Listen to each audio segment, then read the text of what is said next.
ಕಲಬುರಗಿಯಲ್ಲಿ ಬೆಳೆ ನಾಶ ಆಗಿದೆ. ಕಂಪನಿ ವಿರುದ್ಧ ಇದೀಗ ರೈತರು ಆಕ್ರೋಶವನ್ನ ವ್ಯಕ್ತಪಡಿಸ್ತಾ ಇದ್ದಾರೆ. ರೈತರಿಂದ ಪಡೆದ ಜಮೀನಿಗೆ ಸಂಪೂರ್ಣ ಪರಿಹಾರವನ್ನ ಕೊಟ್ಟಿಲ್ಲ, ಹಾಗಾಗಿ ರೈತರು ಆಕ್ರೋಶವನ್ನ ಹೊರಹಾಕ್ತಾ ಇರುವಂತದ್ದು. ಕಲಬುರಗಿಯಲ್ಲಿ ಬೆಳೆ ನಾಶ ಆಗಿದೆ, ಸಿಗಬೇಕಾದಂತ ಪರಿಹಾರವನ್ನ ಕೊಟ್ಟಿಲ್ಲ, ರೈತರು ಆಕ್ರೋಶವನ್ನ ಹೊರಹಾಕ್ತಿದ್ದಾರೆ. ರೈತರಿಂದ ಪಡೆದ ಜಮೀನಿಗೆ ಸಂಪೂರ್ಣ ಪರಿಹಾರವನ್ನ ಕೊಟ್ಟಿಲ್ಲ. ಕೀರನಗಿ, ಫಿರೋಜಾಬಾದ್, ಸೋಮನಾಥನಹಳ್ಳಿಯ ರೈತರು ಆಕ್ರೋಶವನ್ನ ಹೊರಹಾಕ್ತಿರುವಂತದ್ದು. ಪರಿಹಾರ ಕೊಡದೆ ಕಂಪನಿ ಕೆಲಸ ಆರಂಭಿಸಿ ಬೆಳೆ ಹಾನಿಯಾಗಿದೆ. ಉದ್ದು, ಕುಸಬೆ ಬೆಳೆ ನಾಶಪಡಿಸಿದ್ದಾರೆ ಸಿಮೆಂಟ್ ಕಂಪನಿ. ರೈತರು ಪಡೆದ ಜಮೀನಿಗೆ ಸಂಪೂರ್ಣ ಪರಿಹಾರವನ್ನ ನೀಡಿಲ್ಲ. ಕೀರನಗಿ, ಫಿರೋಜಾಬಾದ್, ಸೋಮನಾಥನಹಳ್ಳಿಯ ರೈತರು ಆಕ್ರೋಶವನ್ನ ಹೊರಹಾಕ್ತಿದ್ದಾರೆ. ಪರಿಹಾರ ಕೊಡದೆ ಕಂಪನಿ ಕೆಲಸ ಆರಂಭಿಸಿ ಬೆಳೆ ಹಾನಿಯಾಗಿದೆ. ಉದ್ದು, ಕುಸುಬೆ ಬೆಳೆ ನಾಶಪಡಿಸಿದೆ ಇದೀಗ ಸಿಮೆಂಟ್ ಕಂಪನಿ. ಸಿಮೆಂಟ್ ಕಂಪನಿಯನ್ನ ಶುರು ಮಾಡೋದಕ್ಕೆ ರೈತರಿಂದ ಜಮೀನನ್ನ ಖರೀದಿ ಮಾಡಿರ್ತಾರೆ. ಆ ಸಂದರ್ಭದಲ್ಲಿ ಈ ಕಡೆನಲ್ಲಿ ಕಂಪನಿ ಕೂಡ ಶುರುವಾಗಿಲ್ಲ, ಇನ್ನೊಂದು ಕಡೆನಲ್ಲಿ ರೈತರಿಗೆ ಕೊಡಬೇಕಾದಂತ ಪರಿಹಾರವನ್ನ ಕೂಡ ಕೊಟ್ಟಿಲ್ಲ. ಏನ್ ಮಾಡಬೇಕು ರೈತರು? ಆಕ್ರೋಶವನ್ನ ಹೊರಹಾಕ್ತಿದ್ದಾರೆ. ದುಡ್ಕೊಂಡು ತಿನ್ನೋಣ ಅಂತ ಅಂದ್ರೆ ಜಮೀನಿಲ್ಲ, ಹೋಗ್ಲಿ ಕಂಪನಿನಲ್ಲಿ ಕೆಲಸ ಮಾಡೋಣ ಅಂತ ಅಂದ್ರೆ ಕಂಪನಿ ಶುರುವಾಗಿಲ್ಲ. ಜೀವನಕ್ಕಾಗಿ ರೈತರು ಏನ್ ಮಾಡಬೇಕು? ಕೀರನಗಿ, ಫಿರೋಜಾಬಾದ್, ಸೋಮನಾಥನಹಳ್ಳಿಯ ರೈತರು ಆಕ್ರೋಶವನ್ನ ಹೊರಹಾಕ್ತಿರುವಂತದ್ದು. 2013ರಲ್ಲಿ 3 ಗ್ರಾಮಗಳ 1821 ಎಕರೆ ಜಮೀನು ಕೈಗಾರಿಕೆಗೆ ನೀಡಲಾಗಿತ್ತು.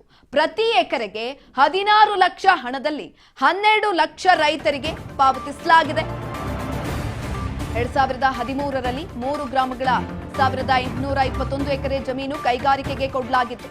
ಪ್ರತಿ ಎಕರೆಗೆ 16 ಲಕ್ಷ ಹಣದಲ್ಲಿ 12 ಲಕ್ಷ ರೈತರಿಗೆ ಪಾವತಿಸಲಾಗಿದೆ. ಇನ್ನೂ ಬಾಕಿ ಇರುವ 4 ಲಕ್ಷ ಹಣ ಕೊಡ್ತಾ ಇಲ್ಲ. ಮನೆಗೊಂದು ಹುದ್ದೆ, ಹಣ ನೀಡುವ ಭರವಸೆಯನ್ನ ಕೊಟ್ಟಿತ್ತು ಕಂಪನಿ. 5 ವರ್ಷದಲ್ಲಿ ಆರಂಭಿಸಬೇಕಿದ್ದ ಕಂಪನಿ ಇನ್ನೂ ಕೂಡ ಆರಂಭ ಆಗಿಲ್ಲ. 13 ವರ್ಷ ಆದ್ರೂ ಕೂಡ ಇನ್ನೂ ಕಂಪನಿ ಆರಂಭ ಆಗಿಲ್ಲ. ಹಾಗಾಗಿ ರೈತರು ತಮ್ಮ ಜಮೀನಿನಲ್ಲಿ ಬೆಳೆ ಬೆಳೆಯುತ್ತಿದ್ದಾರೆ. ಆದ್ರೆ ಕಂಪನಿಯವರು ಟಿಪ್ಪರ್ಗಳನ್ನ ಓಡಾಡಿಸಿ ಬೆಳೆ ಹಾನಿ ಮಾಡಿದ್ದಾರೆ. ಪರಿಹಾರ ನೀಡದೆ ಜಮೀನು ವಶಪಡಿಸಿಕೊಂಡಿದ್ದಕ್ಕೆ ರೈತರು ಇದೀಗ ಆಕ್ರೋಶವನ್ನ ಹೊರಹಾಕ್ತಾ ಇರುವಂತದ್ದು.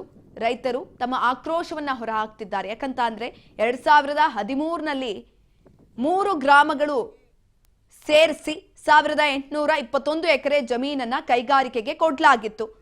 ಆ ಸಂದರ್ಭದಲ್ಲಿ ರೈತರಿಗೂ ಕೂಡ ಕೆಲವೊಂದಷ್ಟು ರೂಲ್ಸ್ ಅಂಡ್ ರೆಗ್ಯುಲೇಷನ್ಸ್ ನ ಕೂಡ ಹಾಕಿದ್ರು. ಪ್ರತಿ ಎಕರೆಗೆ 16 ಲಕ್ಷ ಹಣದಲ್ಲಿ 12 ಲಕ್ಷ ರೈತರಿಗೆ ಪಾವತಿಯನ್ನ ಕೊಟ್ಟಿದ್ದಾರೆ. ಆದ್ರೆ ಇನ್ನು ಬಾಕಿ ಉಳ್ಕೊಂಡಿದ್ಯಲ್ಲ 4 ಲಕ್ಷ, ಅದಿನ್ನೂ ಹಣ ಕೊಟ್ಟಿಲ್ಲ. ಅವರು ಮನೆಗೊಂದು ಹುದ್ದೆಯನ್ನ ಕೊಡ್ತೀವಿ ಅಂತ ಕಂಪನಿ ಭರವಸೆಯನ್ನ ಕೊಟ್ಟಿತ್ತು, ಆ ಹುದ್ದೆಯನ್ನು ಕೊಟ್ಟಿಲ್ಲ. ಹಣ ನೀಡುವಂತಹ ಭರವಸೆಯನ್ನ ಕೊಟ್ಟಿತ್ತು, ಹಣ ಕೊಟ್ಟಿಲ್ಲ, ಏನನ್ನೂ ಕೊಟ್ಟಿಲ್ಲ. ಏನ್ ಮಾಡ್ಬೇಕು ರೈತರು? 5 ವರ್ಷದಲ್ಲಿ ಆರಂಭಿಸ್ತೀವಿ ಅಂತ ಹೇಳಿದ್ರು ಕಂಪನಿಯನ್ನ. 5 ವರ್ಷದಲ್ಲಿ ಕಂಪನಿ ಬಂದ್ಬಿಡುತ್ತೆ, ನಿಮ್ಗೂ ಕೂಡ ಸ್ಥಳೀಯವಾಗಿ ಉದ್ಯೋಗಗಳು ಸಿಗುತ್ತೆ ಅಂತ ಹೇಳಿದ್ರು. ಆದ್ರೆ 5 ವರ್ಷ ಆಯ್ತು, 13 ವರ್ಷ ಆಯ್ತು, ಆದ್ರೂ ಕೂಡ ಇನ್ನೂ ಕೂಡ ಕಂಪನಿ ಆರಂಭ ಆಗಿಲ್ಲ. ರೈತರು ಆಕ್ರೋಶವನ್ನ ಹೊರಹಾಕ್ತಿದ್ದಾರೆ. ಕಂಪನಿ ಇನ್ನು ಯಾಕೆ ಆರಂಭ ಆಗಿಲ್ಲ ಅಂತ ಕೇಳ್ತಿದ್ದಾರೆ. 13 ವರ್ಷ ಬೇಕಾ ನಿಮ್ಗೆ ಕಂಪನಿ ಆರಂಭ ಮಾಡೋದಕ್ಕೆ? 13 ವರ್ಷ ಆದ್ರೂ ಯಾವಾಗ ಕಂಪನಿ ಆರಂಭ ಆಗ್ಲಿಲ್ಲ, ಆಗ ರೈತರು ಜಮೀನ್ ಕೊಟ್ಟಿದ್ರಲ್ಲೇನ ಬೆಳೆಯನ್ನ ಬೆಳ್ಕೊಂಡಿದ್ದಾರೆ.